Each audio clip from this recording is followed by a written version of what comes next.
The bus driver, I'm getting off the bus. He's like staring down at the yellow. There's a yellow patch on the bus, right?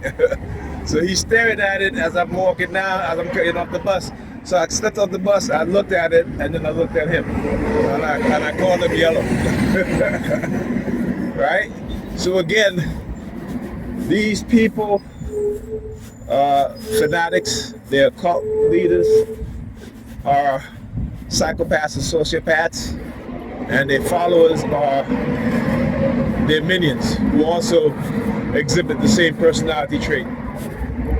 So I get on the bus, and the next stop, these three females get on the bus, sat down. All of a sudden, they're talking about, did you know about Jay-Z and who's it? Is it Aaliyah? No, R. Kelly and Aaliyah, something like that.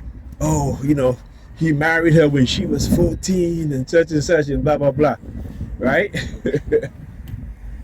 And I'm looking at these people like, okay, obviously he got consent from her parents, right? And again, no adult should be marrying a child, but it happens, right? Go look at how many states in the U.S. allow for adults to marry children. Go look at it. So again, they're not. How come they don't villainize her parents, right? But they villainize R. Kelly, right? And I understand how R. Kelly has been manipulated. They have put people in his camp to do exactly that.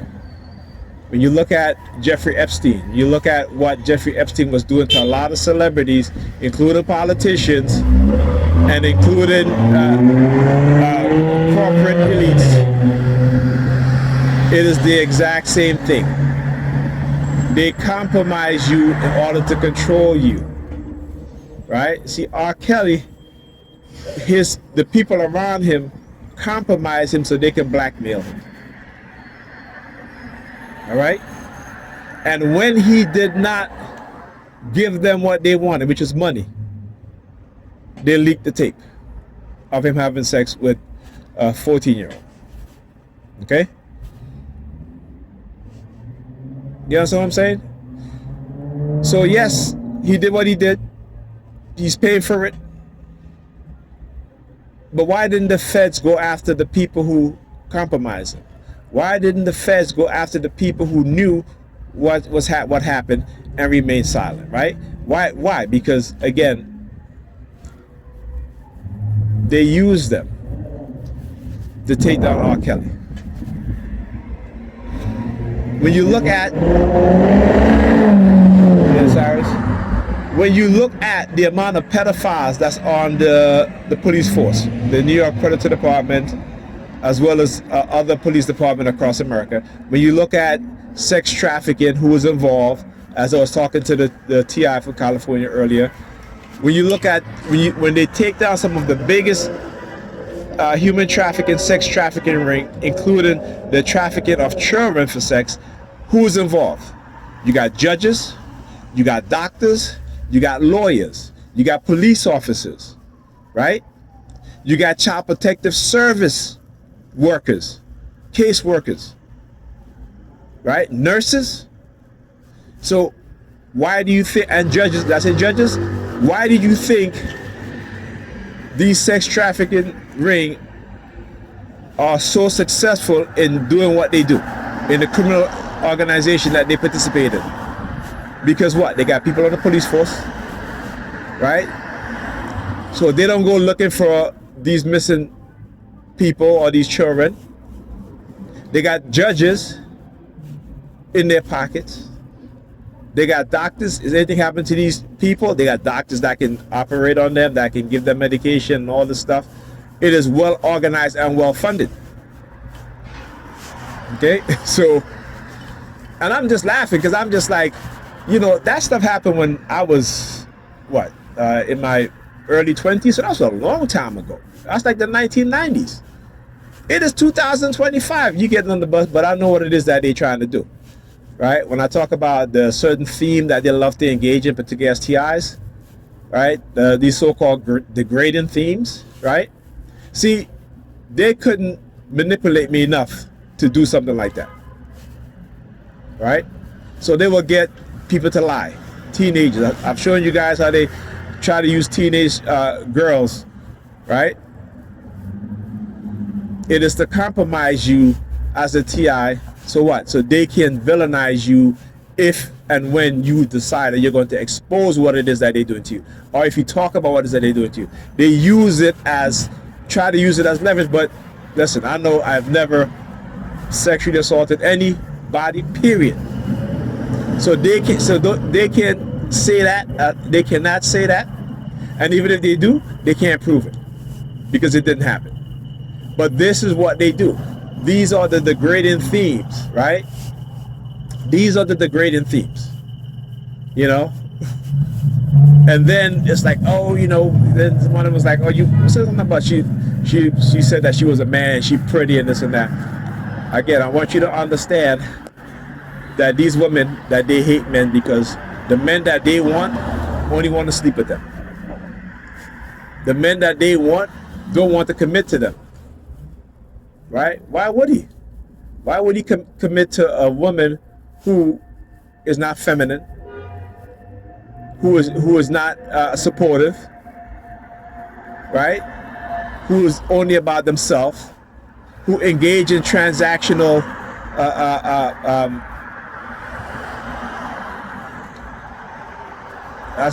transactional behavior when it comes to the man, right? Why? And again, I don't blame women for being the way that they are because of cognitive warfare. Cognitive warfare, you know, you don't even understand what's going on with cognitive warfare. And those that are engaged in cognitive warfare within the society, those that engage in illegal activities against citizens, those who engage in microchipping individuals, particularly on the police department, the Predator Police Department, they are vested in what?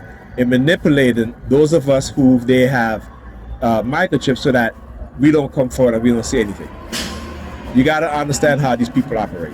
So yeah, so they can never say I've used drugs because I never did. They can never say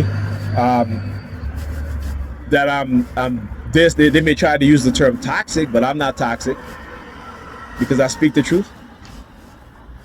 But here's the thing.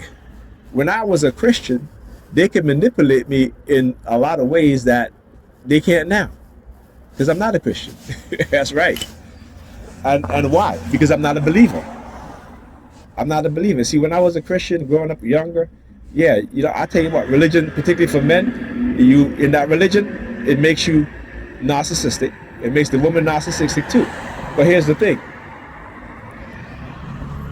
For women, right, their narcissism comes from survival. Right? Their narcissism comes from hypergamy. Okay, and particularly if they are pretty or good looking, have a nice body, you know, within the past 2 decades, they have become even worse. They have become worse. They have become worse because they don't even understand their own mind. They don't even understand how they're being manipulated. They don't even understand how when they get around certain friends, right, how they give each other narcissistic supply instead of correcting each other, right? That's the thing. Okay, so you have women who are seeking validation. You have women who are seeking the best man that they want, not that they can get, but that they want, right? You have women who are, you know, because they're younger and may not have the particularly in the family dynamics, you know, in terms of how they're raised. If you have 2 or 3 daughters or whatever, if you have all, you know, the daughters get very jealous of each other. You know, they all seeking their father's approval. Maybe, you know, they're not one of the, you know, maybe that the one sister's not as smart as the other sister, so the other sister's getting all the praises. You know, the other sister will become very jealous and envious. That's just woman's nature, right? So it does, like I said, we as black people in the environment that we grew up in, it affects us. Our parents, but they don't know, it affects us, right? So it's important that we understand these things, and it's important that we teach these things to our young people, that we let them know.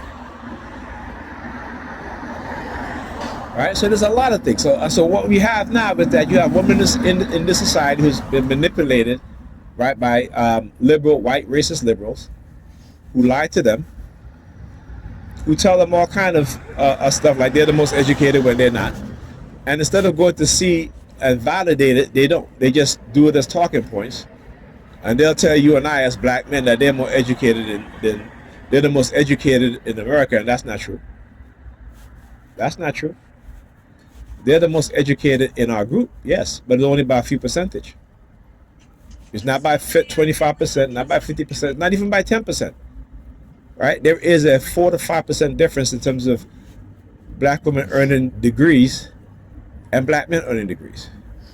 But they're not, because white women out-educate them, right? And it's about what? White women got 57% of white women compared to 27% of black women. So how could you be the most educated? Then Asian women. Asian women also out-educate black women. But white liberals have lied because they understand the dynamics of the minds of women, and they manipulate black women into believing lies. I got a daughter. I don't let her believe lies. I don't do the belief thing. You know, I don't. I correct her all the time. She corrects me, you know, so that as she get older, she doesn't have to fear correction. That if you're wrong, own up to it and say you're wrong. If we're not teaching the next generation exactly who they need to be, so that they don't fall into this category, which a lot of our women today fall into, which is this delusional mindset, we already know it's going to get worse, right? But none of them don't want to even go pay attention to what's going on, right? Understand this: black women are raising sons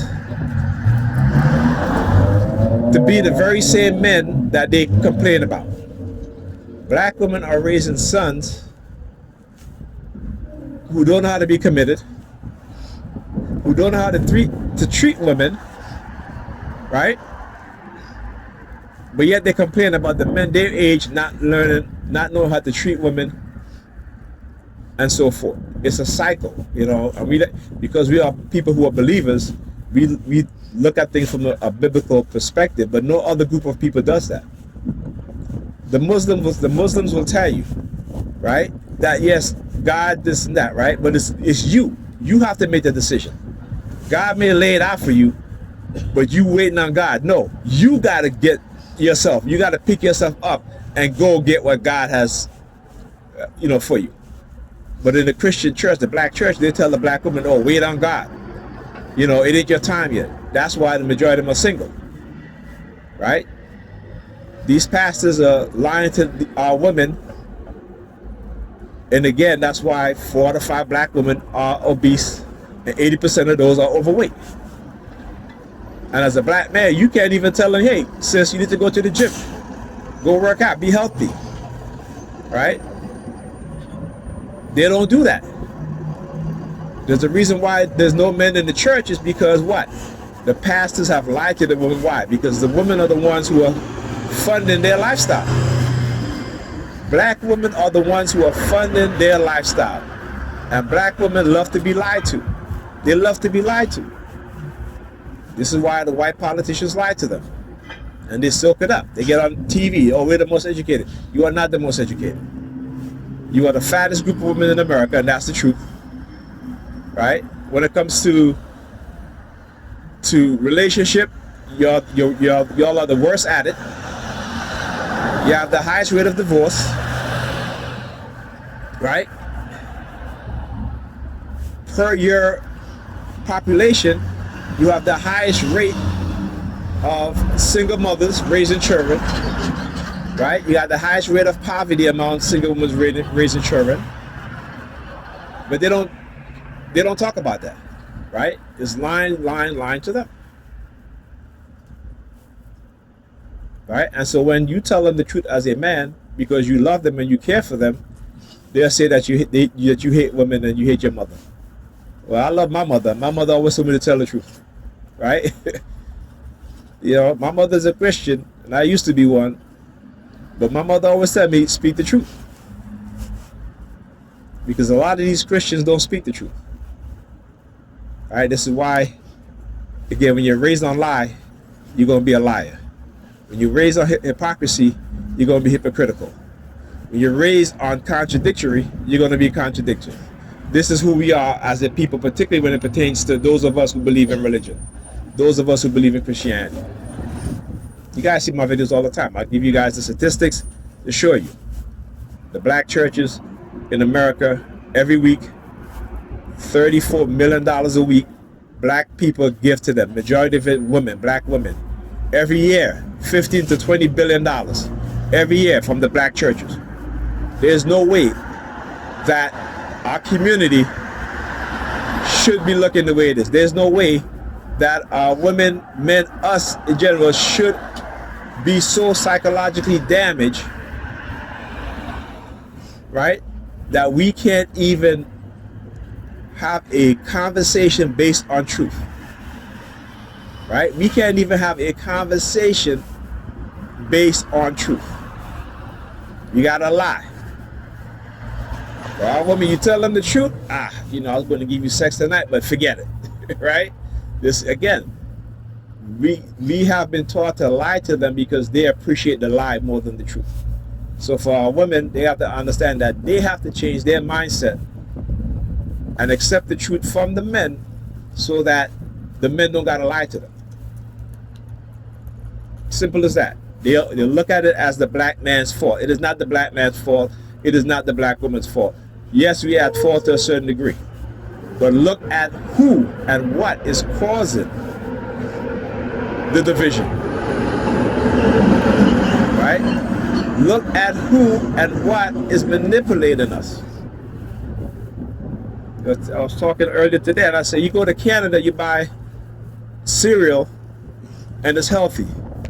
You buy the cereal here, you look at the box, it's full with all these additives, all these chemicals, right? You come into the black community, black women feeding their children poison. Baby formula that has aluminum inside of it, that has lead inside of it, okay? And they don't even read the boxes that they feed their children, the food that they feed their children. My kids have cooked meals 90% of the time. Once in a while they get McDonald's. They might get Kentucky Fried Chicken, what have you. But their mother cook, I cook. Healthy food. My children are not obese. They're not overweight. Right? Again, when we ignore our children, and a lot of us, particularly a lot of our women, are vindictive. If their life don't turn out the way that they want it to turn out, your life is not going to turn out the way because they will do anything and everything to sabotage your life. Just like these white supremacists. They fail to understand that if they don't support the men in their group, guess what? They're going to be at the bottom. Every group of women support their men except for black women in mass. Not all of them, right? Every group of women support their men in their group. But in America, these politicians will tell black women, you are the backbone in your community. But they don't go to the Asian community and say that. They don't go to the Hispanic community and say that. They don't go to the white community and say that. They don't go to the Arab community and say that. But they tell black women that. Why? Because they want to create a mindset within black women that they think that they're better than the men in their group and they don't need the men in the group. So what's going to happen when they start committing genocide against black people, right? Particularly what's going to happen when they start to abuse our women even more. The men is going to walk away. The men are going to say, you know what, I want no part of it. Right? You turn your back on us, now we're turning our back on you. This is what is going to happen. But our people refuse to understand. Our people refuse to understand, particularly our women. They refuse to understand. And like I said, ultimately it is about population control. It is about reducing our numbers, and it's also about dumbing us down. Right? So that our children, us and our children, can be less of a competition to them. Understand white supremacy, what's this about. Stop falling for their lies. Open your eyes. Realize that what it is that they're up to.